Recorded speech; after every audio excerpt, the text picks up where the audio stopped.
Worldwide, we're looking at approximately 350 million people with diabetes. There's no question that we're in the midst of a diabetes epidemic. Right now, 1 in 3 Medicare dollars is spent in the care of people with diabetes. 1 in 10 total healthcare dollars is spent on people with diabetes. There's no question that this is a major problem. What in particular is the correlation with the diet and diabetes? I'm not going to get into that. Into diet? No.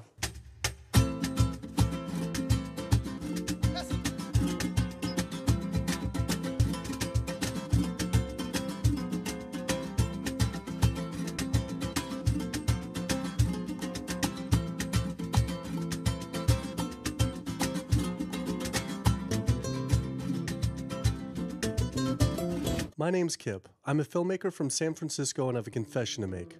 I'm a recovering hypochondriac.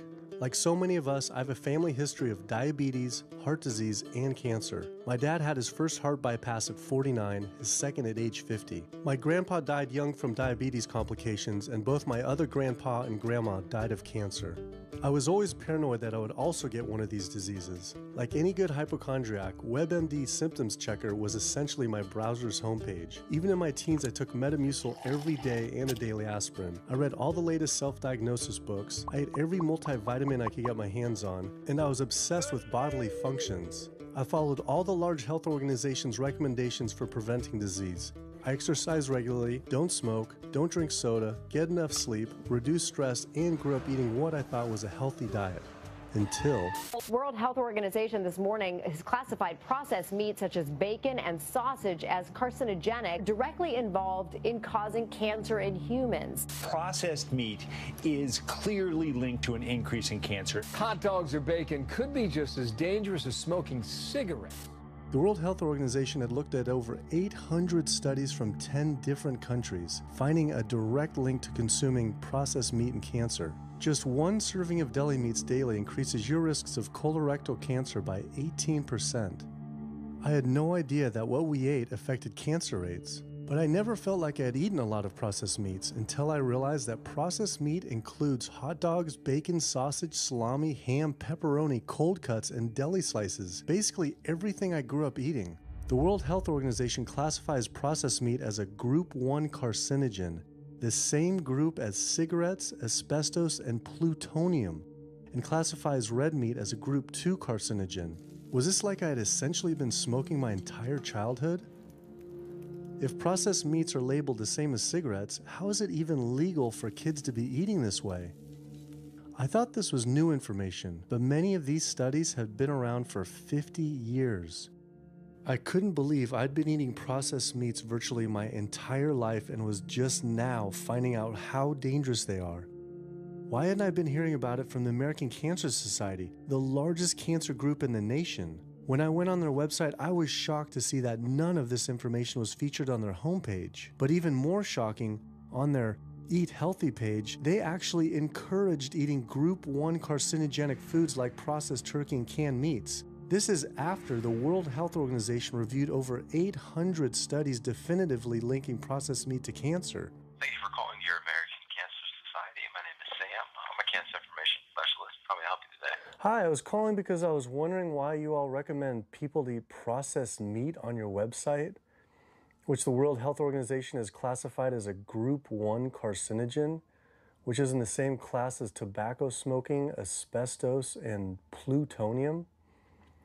This would be like a lung association having a how to roll your own cigarette section on their website.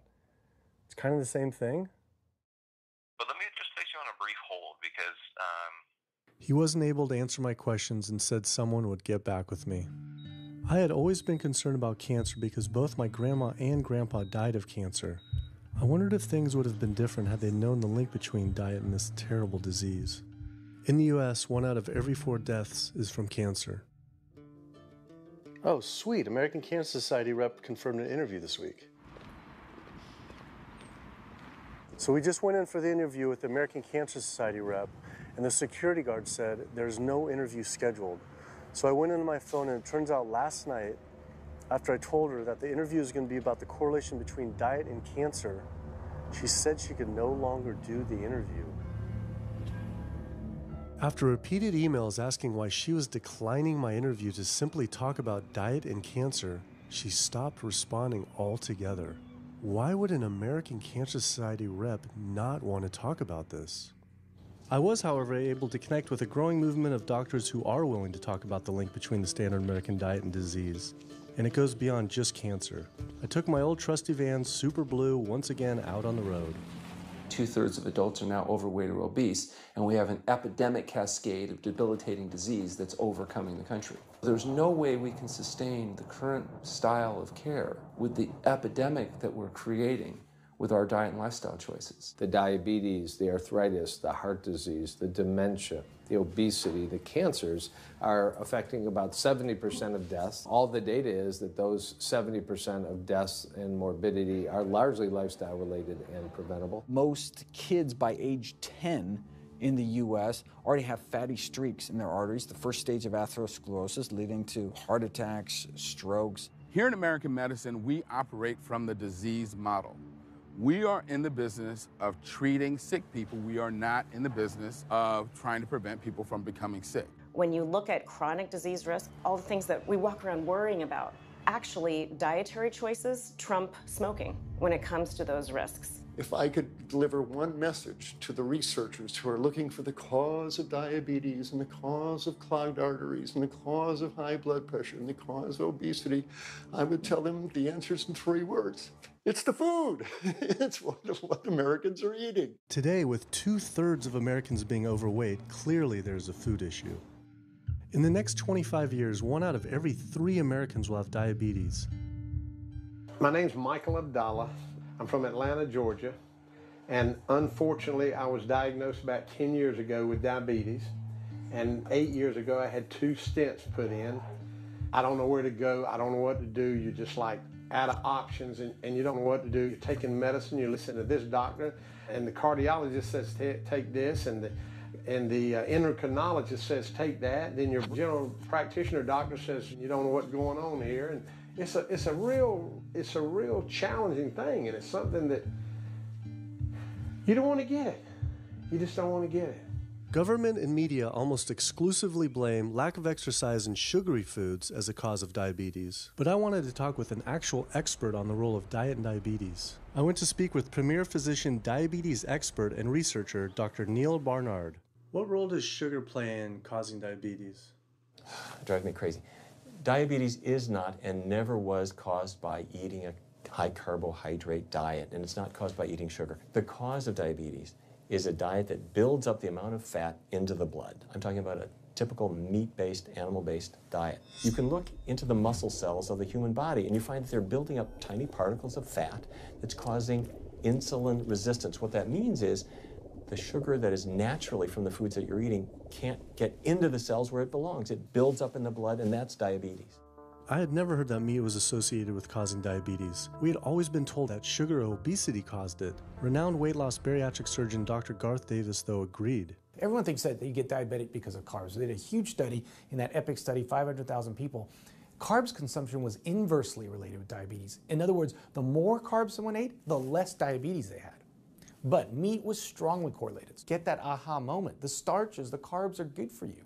They're not bad for you. This idea that carbs make you fat is utterly ridiculous. Carbs cannot make you fat in and of themselves. We have storage in our muscles and in our liver for carbs called glycogen. So when we eat carbs, we either store it or we burn it. Now, eat fat, that goes straight to your fat. Your body can't turn those carbs into fat unless you're really overdoing the calories. Obesity, it's a death sentence. You're at much higher risk of getting cancer. You're almost certainly going to get diabetes. I mean, no one wants to fat shame, and we all want everybody to be comfortable with our bodies, but this movement to be comfortable with our bodies has made us comfortable with being sick, and that's a huge problem. I go into the hospital and I look around me, people on dialysis, all these sick people, and just about every disease in there is because of what people are eating. Here's the thing.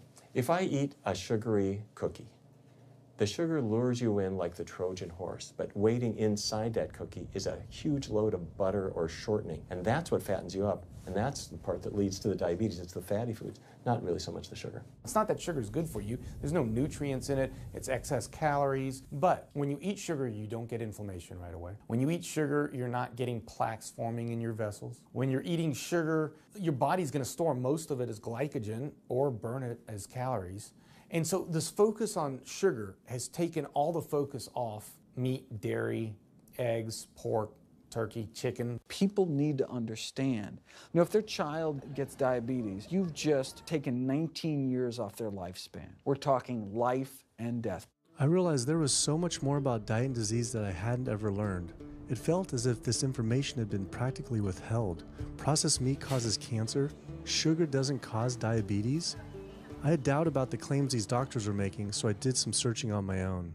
Harvard researchers looked at 9 prospective studies finding that just one serving of processed meat per day increased risk of developing diabetes by 51%.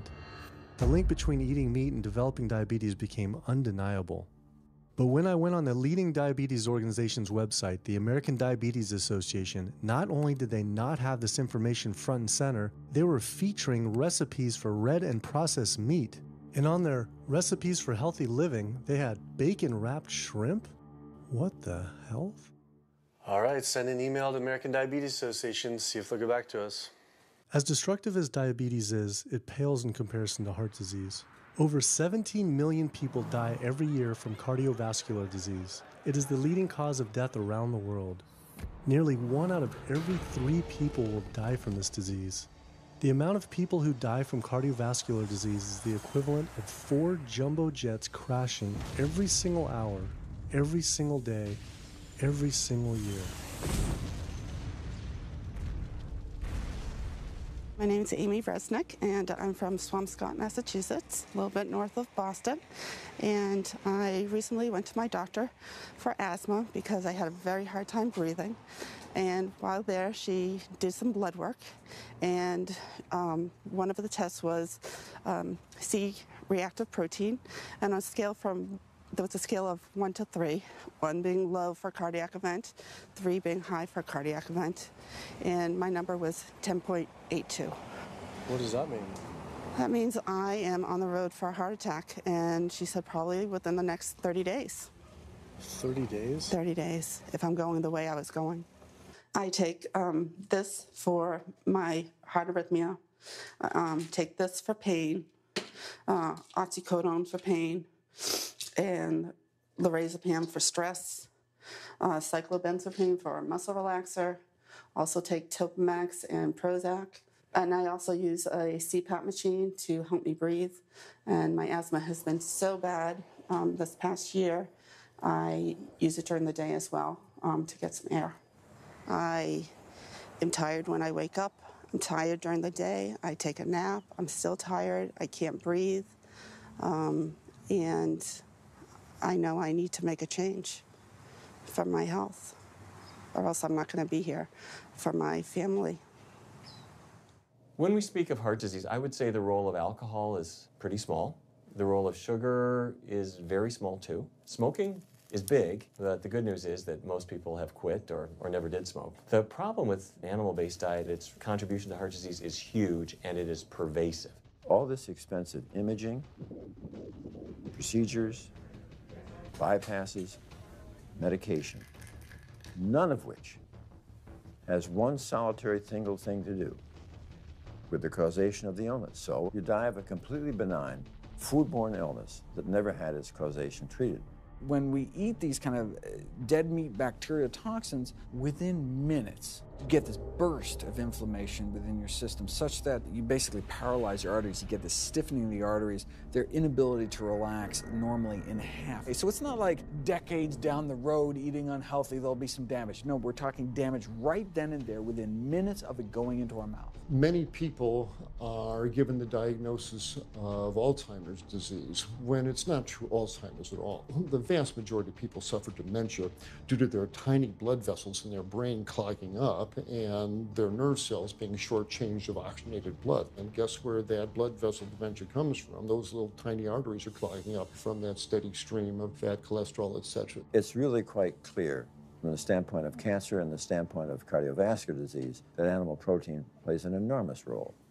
Is chicken better? It's a question of whether you want to be shot or hung. The flesh food that I would eliminate from the American diet would be poultry, would be turkey and chicken. A brilliant advertising campaign has convinced people that, oh, it's white meat, it's healthier. The leading source of sodium in the American diet for adult is chicken. It can be labeled all natural chicken, but be injected with the salt water, having up to 800 milligrams of sodium. Heterocyclic amines are clear-cut carcinogens, and they can form in any kind of meat as it's heated, as it's cooked.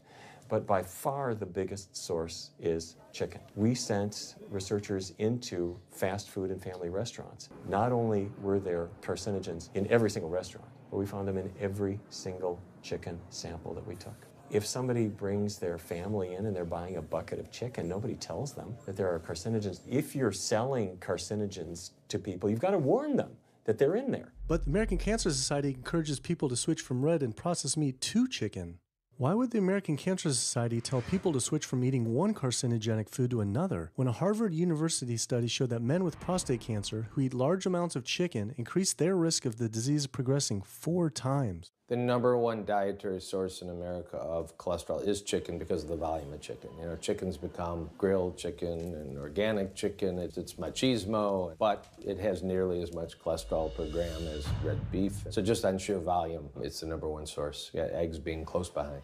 I never really thought about eggs much. I just thought of them as a standard part of a healthy diet. But then I found a study suggesting that eating just 1 egg a day can be as bad as smoking 5 cigarettes per day for life expectancy. The yolk of a hen's egg is the most concentrated glom of saturated fat and cholesterol. It is made to run a baby chicken for 21 days with no outside energy. It is pure fat and cholesterol. And when we put that into our bloodstream, it coats our red blood cells. Our blood gets thicker and more viscous. It changes our hormone levels. It raises our cholesterol levels. There's nothing healthy about eating the yolk of the egg. But I thought cholesterol and saturated fat wasn't an issue anymore.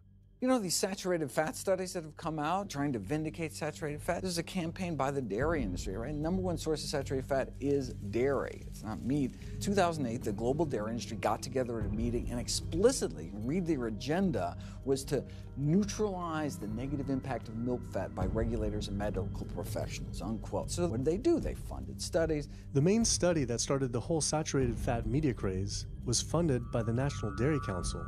The egg industry similarly funds studies that confuse consumers by making claims that eggs don't negatively affect heart function. That is, only when compared to eating a McDonald's sausage McMuffin? So what they're really saying is that eating eggs is just as bad as eating a McMuffin. When you eat foods like beef or steak or a processed meat, a hot dog, you're not just getting saturated fat. You're also getting other additional toxins that are in that food. There's heme iron, carcinogens, processing chemicals. This is all a lot more complicated than just looking at saturated fat. You know, the strategy is not on making their products any safer. The strategy is to just try to confuse the public, to introduce doubt. You know, there's a famous tobacco industry memo. It's called "Doubt is Our Product." That's all they had to do. They didn't have to convince Americans that smoking was healthy, right? They just had to introduce doubt. Then they would win. If there's just enough controversy, people kind of throw up their hands, I don't know what to eat. Confusion is their game. I really don't think people thought what they ate led to heart disease. They think, oh, it's genetic, my parents had it. And I don't think people really think that what they ate led to diabetes. I think, oh, my parents had it, I was going to get it. And certainly cancer, they don't think that way. People have bad lifestyles that they've inherited environmentally. They've been exposed to a certain way of eating and living that they've carried on into their adulthood, passed on to their children. That is why they go on to develop the same diseases that their parents and grandparents may have had before them. But it is not inevitable. Even if you have a genetic predisposition, doesn't mean it's going to necessarily manifest. And what determines whether it manifests or not may be those epigenetic variables, the things that you can control, the environmental factors, the dietary factors, the lifestyle factors. So we can actually change the expression of genes, tumor-suppressing genes, tumor-activating genes, by what we eat, what we put into our body. So, you know, even if you've been dealt a bad genetic deck, you can still reshuffle it with diet.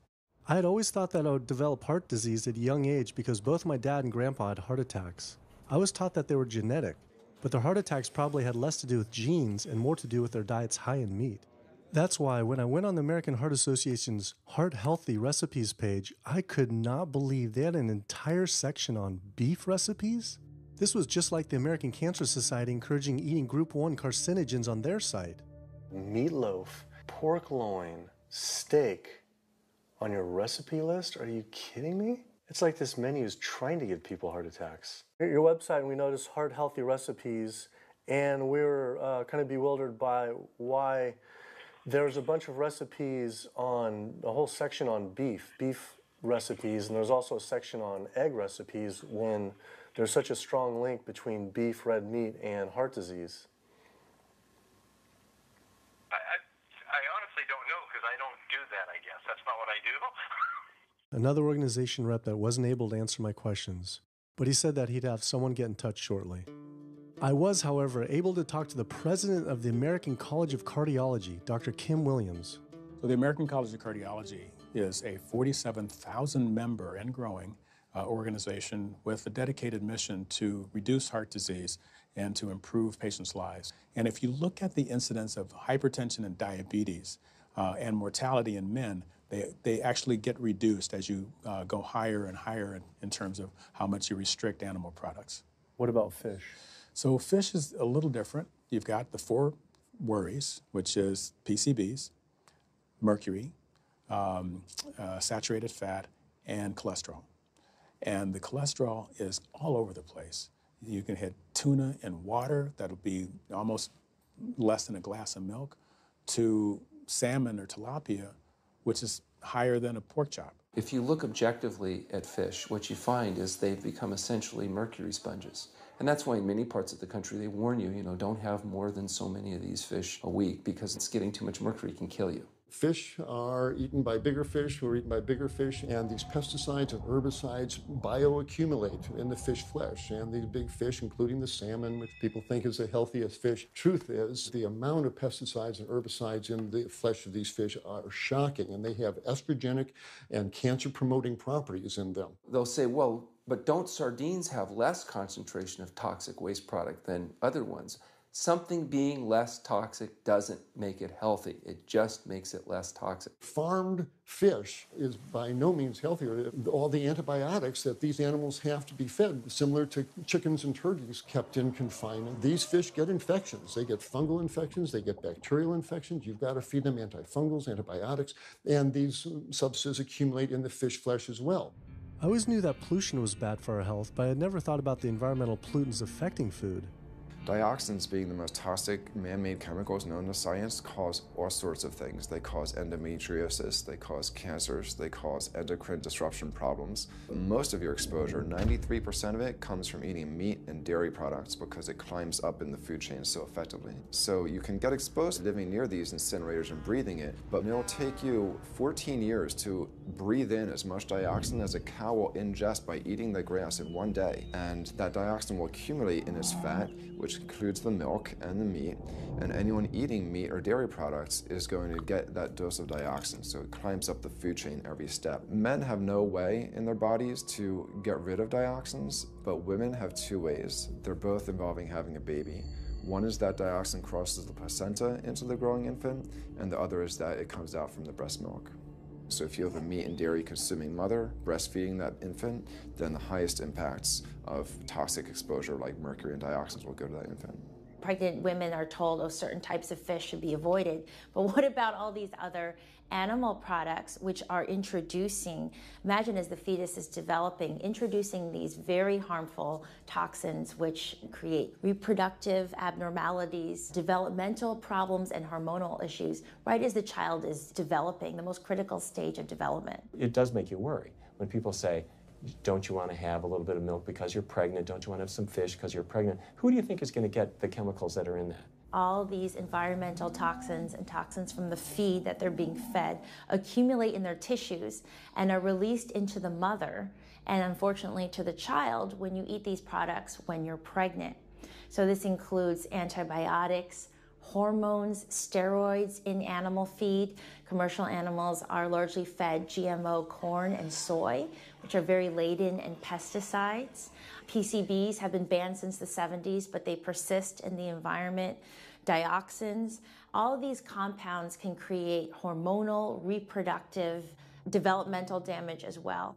Eating organic beef, poultry, pork, or fish will not help you avoid contaminants like mercury, like dioxins, like strontium-90, because they fall out over all sorts of farm fields and water bodies, and they don't skip over the organic fields. And so really the contaminants are coming in regardless of how these animals are raised. I had always been concerned about the possible health impacts of GMOs, but then found out that most of the world's GMO crops are actually consumed by livestock, with dairy cows consuming the most per animal. This fact, with everything I'd learned about bioaccumulation, made dairy terrifying, especially considering how much cheese I ate in my life. Cheese is an amazing product when you think about it. It's probably one of the single best foods at compromising health that you're going to actually feed to people. Think about it. You've got an animal product, so you've got all the issues of biological concentration. You have a highly processed food product, and not only does it have naturally a lot of saturated fat, but you put a lot of salt into it. There's a strong link between dairy foods and autoimmune diseases, and so that can show itself up as excessive production of mucus and exacerbation of asthma in kids who are prone to that, and even adults. And also there's an association between dairy foods and multiple sclerosis and type 1 diabetes, which is an autoimmune disease, and other rheumatologic problems. Cow's milk is baby calf growth fluid. That's what the stuff is. There's absolutely no child or human on earth who actually needs the milk of a cow any more than they need the milk of a giraffe or a mouse. Most people in the world are lactose intolerant. I mean, that's the normal state of affairs. Why would your body create this enzyme to digest lactose after weaning, after infancy? It doesn't make any sense. 73% of African Americans are lactose intolerant, 95% of Asians, roughly 70% of Native Americans, and about 53% of Hispanic Americans are lactose intolerant. Our government is encouraging Americans of color to eat foods that it knows is going to make them ill. Ultimately, what that boils down to is the government is telling me as an African American to eat food that's going to make me ill for no health benefit so that it will benefit dairy farmers as a form of institutionalized racism. Yeah, milk is a risky food for human consumption. As a pediatrician, I see on a daily basis children suffering from conditions that are linked or associated to dairy consumption, such as eczema, acne, constipation, acid reflux, iron deficiency, anemia. Cow's milk protein is the most allergenic food. People say, well, no, I want hormone-free, not injected with bovine growth hormone. But milk is this hormonal fluid, so it's just packed with sex hormones and natural sex steroid hormones like estrogen, progesterone. In fact, doesn't matter if it's conventional milk, doesn't matter if it's organic milk. Milk without hormones, that's an oxymoron. Organic dairy has just as much saturated fat and cholesterol and galactose and all the things that you don't want as conventional dairy. Dairy products in general have a lot of other products associated with it, not the least of which is pus. I mean, they actually have laws limiting how much pus you can actually have in a milk and still sell it. I believe it's like 750,000 pus cells per cc. Because, I mean, you wouldn't want too much pus and it'd be like pure pus. People might object. In fact, you could think of cheese as kind of coagulated cow pus, if you would. But I was always told that we need milk for strong bones. I'm Jane Chapman, and not too long ago, finally got some x-rays of the hips and back. Severe bilateral osteoarthritis of the hips. And actually, I'm scheduled for 2 hip replacements. That's bone on bone. It's the grinding of the joints. My stability is scary. I hold on to the walls if I'm at home. I've been told to use a walker. I'm only 61. This is not how you're supposed to live when you're this old. I have a really hard time believing that that's all that's left. Researchers have studied bone development in kids and whether they get stress fractures and that kind of thing. And the kids who drink the most milk have 0 protection. Milk does not build strong bones. Harvard researchers have looked at a large group of older women. Over an 18-year period, the milk drinkers had 0 protection from fractures. So this old notion that somehow milk is going to build strong bones or protect your bones later in life, it's a myth. People that drink milk have higher rates of hip fractures, have more cancer, and live shorter lives. It turns out that countries with the highest dairy consumption also have the highest rates of osteoporosis, so clearly drinking more milk doesn't protect your bones. Doing more research, I found that dairy was linked to many different types of cancer as well. Just like many of us, I thought that the majority of cancer was due to genes, but only 5 to 10% of cancer is actually genetic. Any cancer is caused by a DNA mutation, but that's not enough. So that can cause that first cancer cell, but one cancer cell never killed anyone. 2 cancer cells never killed anyone. But 1 billion cancer cells, now we're running into problems. So we need to reduce the growth factors in our body, like IGF-1. Insulin-like growth factor 1 is this cancer-promoting growth hormone involved in every stage of cancer cell growth and spread and metastases. Any animal protein boosts the level of IGF-1. Dairy products increases your risk for various forms of cancer, especially those related to your hormones. So breast cancer, prostate cancer, ovarian cancer. So this is not a product, even in its most pure state, you want to be consuming because it does come with risk. I found out that dairy can increase a man's chance of getting prostate cancer by 34%. And for women who've had breast cancer, just 1 serving of whole dairy a day can increase their chance of dying from the disease 49%, and dying from anything 64%. Why weren't breast cancer sites like Susan G. Komen warning everyone about this? For calling Susan G. Komen, this is Jocelyn. How may I help you? So we're wondering why you don't have a huge warning about the dangers of consuming dairy on your website when there's a direct link to breast cancer.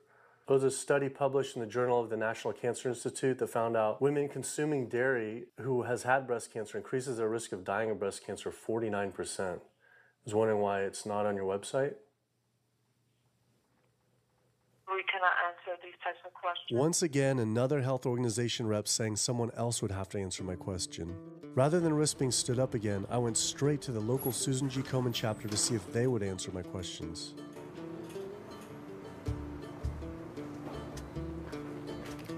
They didn't want to answer my questions in person either, and told us to stop filming, but promised they would connect me to the national office directly. Susan G. Komen's Pink Ribbon campaign had done a lot to raise awareness for breast cancer, although it was confusing to see pink ribbons on dairy yogurt containers. Breast cancer can be prevented with a healthy diet and lifestyle, but we're not. We're talking about pink ribbons and putting all the money into research for the cure. I, for one, know that I would want my daughter, my mother, me, I want to focus on not getting to that point, and that's where I would like to see more energy and effort put. I had been a hardcore cheeseaholic virtually my entire life, despite the risks, but like so many others, I seem to have been addicted to it. It turns out that the casein protein, that's the main protein in dairy products, and particularly in cheese, it breaks apart in the human digestion to create what are called casomorphins, casein-derived morphine-like compounds that go to the brain, and they attach to the very same receptor that heroin attaches to.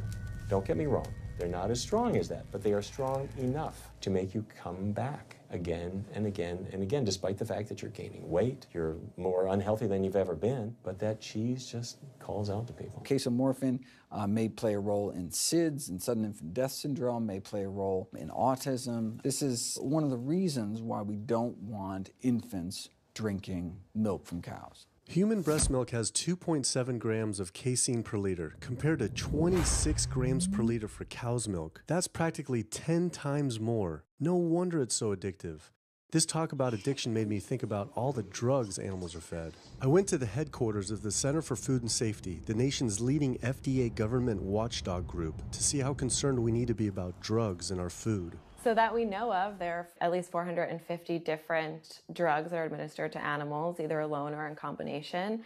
These drugs are given to animals for a variety of reasons, very, very few of which are actually beneficial to consumer health. We've got drug companies that work real hard to make sure they can sell lots of drugs to people raising cows, pigs, and chickens. The pharmaceutical industry sells 80% of all the antibiotics that it makes in the United States to animal agriculture. Antibiotic residues are found in meat, other antimicrobials are found in meat, there has been ractopamine found in meat, there's been hormones found in meat. So right there you're talking about 4 different drugs. It could be, in the same piece of meat. The pharmaceutical company is supposed to show the safety of animal drugs. They're not really testing to see what the impacts of these drugs are on humans. They're really looking to see what the impacts of these drugs are on animals. When we try to get information on some of the health studies and the environmental studies, from federal agencies, we get back page after page of blacked out information because the company claimed confidential business information. Consumers have no idea what is in the products that they consume. So how sick something makes me and how bad it pollutes the environment is a secret for a company. In the animal agriculture industry, as in the tobacco industry, these companies really have a vested interest in making sure that the public doesn't have information about their effects and what risks are really posed to consuming them. Have this system where animals are living in their own waste, they're living next to animals that are sick or even dead, and they're stuck in cages with these animals, that bacteria tends to spread, so that the pathogens that are being created in these filthy conditions are breeding resistance to antibiotics, and the public are becoming exposed to those. We already have people dying from salmonella and other things that you eat. We're having about 3,000 people die every year in the United States. That's more than the number of people that were killed in 9/11 in the Twin Towers in New York. If we had some terrorist organization killing 3,000 people a year, we would be all over it. The antibiotic-resistant bacteria deaths that we have, on top of that, you get 20,000 people dying a year. That's 7 9/11s every year. Can you imagine if that many people were being killed by some terrorist group in the United States every year? We would find them. You know, the World Health Organization has said we're nearing a post-antibiotic era in medicine. You'll be at risk in minor surgeries to have a fatal infection. You'll be at risk going to the dentist if you have a tooth extracted. Or it'll be like Civil War medicine. You get an infection in your leg and you cut your leg off. So you have this very dangerous situation. By crowding these animals in, they become a perfect engine for generating a new flu virus that can come out into the community. If you lived near a swine spray field, not even the CAFO, but the waste disposal field, you were 3 times more likely to have a MRSA infection. You can't see how it impacts the average person's life in Duplin County, North Carolina, and not be a little upset about it. From an environmental standpoint, from a community standpoint, from all other aspects, North Carolina, we're in a state of emergency. We've already had bouts of swine flu, or H1N1 as they prefer to refer to it. That particular swine flu incident was originated on a farm here in North Carolina. There's approximately the same number of hogs in North Carolina as there are people. Between 8 to 10 times the amount of feces is produced by a hog, an adult hog, as compared to an adult human. 10 million pigs in North Carolina produce the waste equal to 100 million humans. This is the equivalent of the entire U.S. eastern seaboard flushing their toilets into North Carolina. But there's no waste treatment. The pigs' waste falls through slats in the floors of the sheds they are forced to live in. It is then pumped into giant waste pits, which leach into rivers and streams, and is pumped out unfiltered onto fields, further polluting the environment and neighboring health. When you go back and you look at where these hog facilities are located, there's a disproportionate number of them that are located near communities of color, low-income communities. It is definitely a human rights issue. My sister, she have asthma, and you know, her brother, he have asthma. He's 3, and we don't know what she might have. I have asthma, I have sinus, I have sarcoidosis, that's the bacteria, and I have a pacemaker, which is 6 sinus syndrome. But you know, mostly everybody in this neighborhood got asthma or either cancer. My neighbor there died from cancer probably just last year. My nephew down the street, he's got cancer. He's in terminal cancer, stage 4. He's not a smoker, not a drinker. And it's not in his lungs. It's in his lymph nodes. But see, if you live here and saw the way they do, you wouldn't eat no pork. Well, I don't eat bacon because I know where it comes from. When they die, they go into a box and they decompose because they swell, especially from the heat. A truck come and pick them up, take them to the processing plant in Rose Hill, brown them up into feed, and feed it back to the hogs. If I come out this door, if he's spraying there, it's gonna come in my face. It hit you right in the face. Smell like something that you have never smelled before. It smells worse than a dead body. It's the family graveyard. I have my grandmother out there, my sisters, my brothers. When we go to the funeral, he used to spray. During the funeral? During the funeral, yes. During the funeral. Yeah, he spray. And when the people come, everybody be closing their nose up, saying how it stink. They can want to have a cookout on Sunday, he'll spray. Do you think he does it on purpose? I think so, because he just sprays Sunday. He always sprays Sunday. And in most of these area, hog houses and turkey house is in the black area or the Hispanic area. It's either or.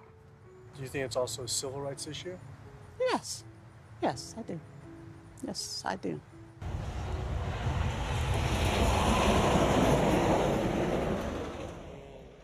There have been times in the past that I have gotten ready on the Sunday, gotten ready to go to church and come out, and the smell was so strong that I had to go back and regroup because it got in my clothes and I just couldn't go to church smelling like hogs, you know. I just couldn't do it. So I don't think the government cares. They care more about corporation than do people, individuals. And they're going to keep on, they're going to put more chickens in this state. This is the feast season. You're in capital of the world right here in North Carolina. My state, look, there's a blue line stream right here come into my property almost, and the Contentney Creek right here. I've seen that blue line stream now filled with feces and urine from that hog pen, and they can say, well, we feed the world. They're not interested in feeding the world. They're interested in making money. You take the money away from them, they'll let the folks starve. Because if you want to feed the world, you can feed the world with more corn, using corn and wheat and stuff like that, and you can meat. Meat is a luxury item. When we're doing things that hurt other people, we're wrong. But a lot of good people will sit there and eat bacon knowing that it's causing someone else to be very unhappy. I woke up the next morning to find the Burden River had experienced another massive fish kill from the pollution running off hog farms. Tens of thousands of fish were washing up on shore. All this talk about health, I realized that I was only focused on personal health. But health started to mean so much more to me. It was about health of my family and our communities. I couldn't under good conscience support an industry that I knew was harming others. Pollution from animal agriculture isn't just an issue in North Carolina, though. Raising animals for food produces more greenhouse gases than the entire transportation sector. It is a leading cause of rainforest destruction, species extinction, ocean dead zones, and freshwater consumption.